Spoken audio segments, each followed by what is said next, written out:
everybody. It's Joe Leo here at the GBL Legends Travel Group with the episode number 4 of the Travel Like a Legends podcast.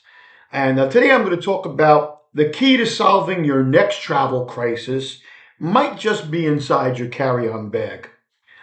This is something that I've talked about a lot to our clients who are traveling, especially overseas on long flights. So, we always hope that it's a smooth trip, but hiccups and emergencies, they happen from time to time. And fortunately, you can be prepared just having a few necessities in your carry-on. But the first thing that you want to do is you want to check with your airline and make sure that your carry-on meets their size regulations so that you don't run into any surprises at the airport when you check in and they make you check that bag because it's a little oversized. So if you check the airline websites, they all give you the baggage sizes that qualify for a carry-on, and those are the items. The carry-on items are the ones that go above in those bins, opposed to personal items, which are much smaller. It could be like a laptop case or a backpack. So, like United Airlines, for example, to fit in the overhead bin, a carry-on bag has to be 9 inches in depth, 14 inches wide, and 22 inches long. But make sure when you measure your bag that you include the wheels and the handle. Now, the personal item that fits under the seat is 9 by 10 by 17. And common personal items are purses, of course, backpacks, laptop bags, those kinds of things, or very small, like duffel bags. So check with your airline, make sure that you're not going to have any surprises when you check in at the airport.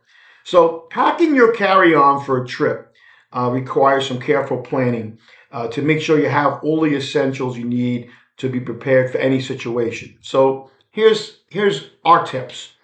So number 1 is, in an era where everybody depends on their smartphones and tablets for communication, information, entertainment, running out of battery power is going to cause you a panic.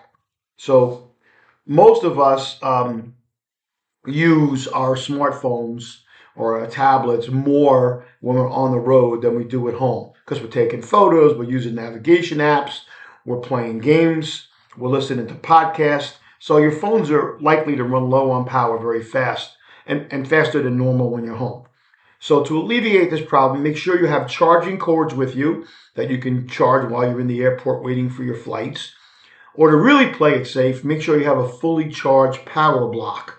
Now, you can get those on Amazon. They make them for the different phones with the different connections, and those will give you an instant charge to your phones. That's a great thing to have.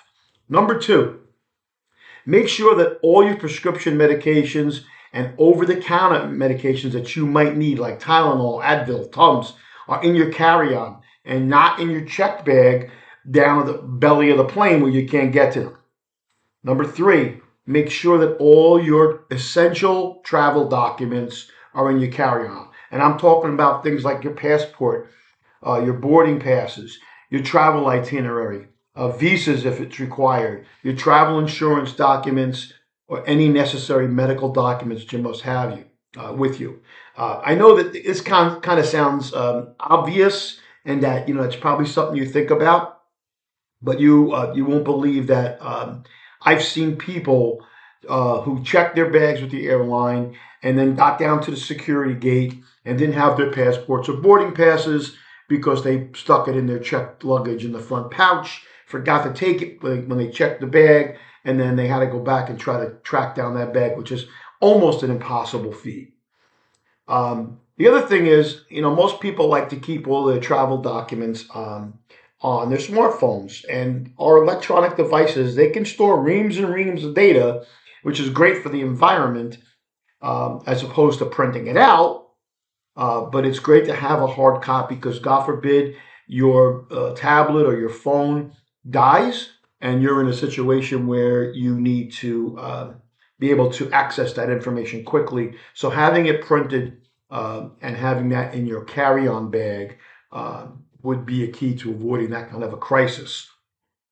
Number 4, when you take a flight, make sure you have enough entertainment stuff with you to keep you busy. and especially when you're traveling long distances. I'm actually leaving for Italy in a couple of days, and I've got all kinds of great stuff on there. I've got um, noise canceling headphones. I have an eye mask. I have a neck pillow. I downloaded a couple of books onto my iReader. We brought playing cards with us. We're downloading a couple of movies that we can have. So that's something you really want to make sure you have something to occupy you, especially on a long flight. Number 5, toiletries. Now remember, this is a 3-1-1 rule for liquids when you're going through security. And for more information on that, you can go to the TSA.gov travel security screening website, and it'll give you all the information as far as what you need, what you can carry on, because they will confiscate it if it's larger than the allowed amount. And I'm talking about like travel size shampoos, uh, conditioner, body wash, toothbrushes and toothpastes, face wash, moisturizers, deodorant, travel size sunscreens, lip balms, hand sanitizer, hairbrush and comb. Those are the kind of things you want to have in there. Number 6, don't forget the comfort items. These include things like your neck pillow, a blanket or a shawl or a sweatshirt so that you can be comfortable with the changing temperatures inside the cabin. And I mentioned the eye mask and the noise canceling earphones and earplugs. Those are great things to have with you. Number 7, a change of clothing. I would always pack a change of clothes in case of delays or lost luggage. And keep in mind the weather conditions where you're going.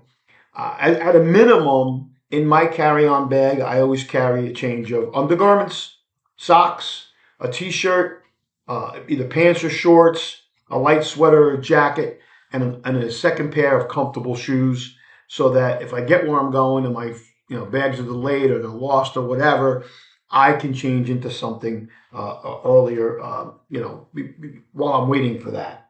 Number 8, don't forget snacks. I know that sounds funny, but when you're home, you're used to grabbing something out of the kitchen and having a snack here and there. So if you're going to be on a flight that's going to be 7 or 8 hours long, like the one I'm taking to Italy, it's good to have some snacks. Pack things like non-perishable granola bars, some nuts, some dried fruit, candy, chips, pretzels, those kind, whatever you feel like that.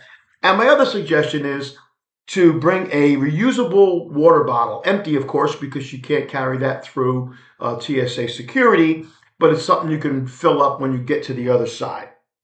Number 9, personal items. Your personal items and valuables should be with you and not in your checked bag. And I'm talking about things like your wallet with cash and credit cards, keys, sunglasses, any kind of jewelry, and of course, any of your electronic devices. But keep those accessible so if you're going through security, you can take them out and show them or put them in a separate bin. If you're traveling from the United States to somewhere and you are TSA pre approved, most of the time, most of the airports, you do not have to take your electronic items out. But when you're coming back from like Rome or Greece or wherever, TSA pre-check doesn't work over there. So you're going to have to take those electronic items out. Number 10, um, here are some suggested items that you might want to take with you. A portable umbrella, one that folds up. Depending on where you're going and what the weather conditions are there, you might just need that when you get off the plane. A folding tote bag. It's good for when you're going to go shopping and also to carry extra items. A small sewing kit. First aid supplies. Band-aids, gauze, ace bandage, alcohol prep pads, antibiotic ointments, burn creams. God forbid something happens, at least you have a small first aid kit with you. Also, I would have some Ziploc baggies for storing your liquids to keep them organized and also to protect your electronic devices that might also be in your carry-on. And then make sure that you pack any sharp items like nail clippers and scissors in your check bag because they will get confiscated when you go through the security checkpoint. So, just to summarize, always think about the items that you might need when you get to your destination. just in case your baggage is delayed or lost. These are the items that belong in your carry-on case so that you're prepared for anything that could occur. I hope there's helpful tips there. And this is Joe Leo here at the JBL Legends Travel Group with this week's Travel Like a Legend podcast.